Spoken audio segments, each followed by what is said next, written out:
Hey, so today I wanted to review War Airline. I took a flight like 2 weeks ago back to Paris from San Francisco, and to be fair, I was a little bit worried before the flight that it would be so low cost that it would be unbearable. It was not. I was really happy with my flight experience, and I wanted to address a couple points. First, the bag dimension. I had a bag that was slightly over the advertised limits, and it was fine. Second thing I want to talk about is the carry-on. If you are planning to add a carry-on, it will add up to your flight, so keep that in mind. And also the Iceland stops, on the way in and out are really smooth and not stressful at all. So I'll go over that. But yeah, so that's the information I was wondering a little bit about and didn't find a lot of good information about online. So again, this is only my experience on my one flight. And so it doesn't mean it's going to be the same for you, but at least it gives you an idea. So yeah, I'll post I'll have the picture somehow of the thing they use to measure the bags. But my bag was like a garment bag to carry my suit, and it was a little bit larger than the allowed carry-on width, and they actually did not even check, and I think I didn't see anyone really checking the bag in that thing that they use to measure. Also in the flight, I saw a lot of people having their pretty large carry-on, so I think a lot of people have larger and everything is fine. That being said, it doesn't mean that they're not going to be more strict if the flight is more full. My flight wasn't. I don't think any of my flights were full. On 2 of the 4 flights that I took, because there are stops in Iceland, so 2 flights each direction. So on the 2 of them, I had nobody sitting next to me, which was pretty cool. So if that flight is too full, maybe they're going to check. I don't know. I'm just telling you that for me this was fine. Slightly over the size was okay. Second thing, is like I said, I think it's the first time in a very long time I'm flying to Paris and I have seats empty next to me, so that was also really good. And yeah, so because it's low cost, but the main things like the size that you have between the seats are completely almost normal. I cannot see any difference with any other flights, even Air France or any like nice companies that I've been with. It's pretty much the same seat.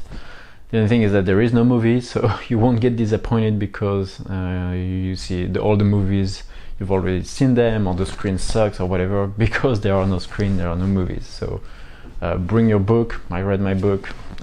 Bring your own device if you want to watch something. Also, I was not disappointed with the food because there was no food. So for me, I really don't mind. I can afford. I mean, I can hold myself and not eat for the length of the flight. I'm totally fine. If you will need to eat, bring your own food, or you can buy some food from them in the flight. But I don't know. I haven't tried, so I'm not sure it's really good, and definitely probably not cheap. But yeah, in any case, they don't set false expectations. They just cover the absolute basics, which in my opinion are a really good approach. So yeah, What else? Fun fact: the flight attendants are most of them were pretty young and pretty, which is different from a lot of Western, like European and American airlines, where the flight attendants are in a lot of cases old ladies, which doesn't matter, but it's just a fun fact. And oh yeah, and they are pretty funny actually. They are pretty funny. If you fly with them, you'll understand. They make the pilot made some jokes, so yeah, also a positive point. What else? And on the Iceland stop, my flight was not delayed or anything, so there was absolutely no stress in that stop. That about 1 hour, 1 hour and a half stop, you get a lot of time to disembark and go catch your next flight. So that went smoothly, although like I said, my flight was not delayed. I guess that if a flight is delayed, there is not a lot of time, but on the other hand, the airport is pretty small in Iceland, so yeah, I would not be too worried. It was definitely smooth for me, and I can see that War Airline being the main airline in Iceland, in that airport, things are going to be pretty smooth if you have to run to another catch another flight for some reason. But for me, didn't have to run. The airport was pretty nice, so good stop, not stressful as sometimes stops can be. So I think that's about it. The flight was minimal. Oh no, one more thing about the price. So I had to, like I said, I had to carry my suit, and I took a carry-on item with me, and that adds up to the price of the flight. I think my flight was advertised $350 without anything.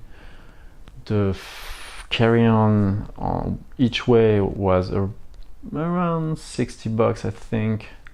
So $120 both ways. So that already adds a significant percentage to the total price. So be ready for that. Also, one thing that I had to pick my seat. I mean, I probably didn't have to, but for some reason when I went online and booked it through their website, I didn't see the option not to pick my seat, and that also added a little bit to the price. So something to keep in mind if you don't care where you sit in the plane. There should be an option to not choose the seat. I didn't see it. When I did it, I didn't add too much, so it's not like I cared a lot, but keep that in mind. And with that, I think that covers everything I wanted to say. Thanks for watching. I hope this is helpful. I definitely wished I had heard that before, so that I would be a little bit less nervous. Not that I was very nervous, but you know. And yeah, I hope this is helpful. Let me know, and I'm happy to answer any other questions in the comments. Yeah, thanks guys.